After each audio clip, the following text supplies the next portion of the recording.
అనకాపల్లి జిల్లాను మళ్లీ అదృష్టం వరించింది. భారీ పెట్టుబడులతో అదరగొడతా ఉంది. భవిష్యత్తులో అనకాపల్లి జిల్లా భారతదేశంలోనే నెంబర్ 1 జిల్లాగా తయారవుతుంది. మొన్నని 1,36,000 కోట్ల పెట్టుబడి పెట్టి Arcelor Mittal Nissan India steel plant కు శంకుస్థాపన చేసుకున్నాం.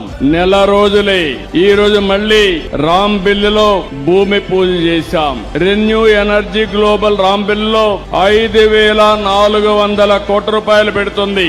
6.5 ఇన్గాట్ వేఫర్ ప్లాంట్ ఏర్పాటు చేస్తుంది. అదే మరి 125 మెగావాట్లు hybrid captive renewable power project కోసం 1,200 కోట్లు పెడతారు. 2,100 మందికి డైరెక్ట్ గా ఎంప్లాయ్మెంట్ వస్తుంది. నేను ఒక్కటి అనకాపల్లి జిల్లాలో ఉండే మీ అందరికి హామీ ఇస్తున్నా.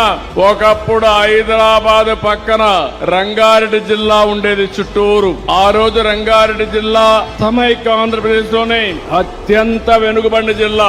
ఈ రోజు రంగారెడ్డి జిల్లా దేశంలోనే అత్యంత ధనిక జిల్లా.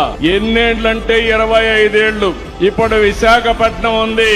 విశాఖపట్నం మొత్తం కూడా పూర్తిగా ఇండస్ట్రీస్ వచ్చాయి. ఏదైనా పెట్టుబడులు వస్తే అవన్నీ అనకాపల్లి జిల్లాకే వస్తాయి. ఇది మరో రంగారెడ్డి జిల్లాగా తయారు చేసే బాధ్యత నాదని మీ అందరికీ హామీ ఇస్తున్నా.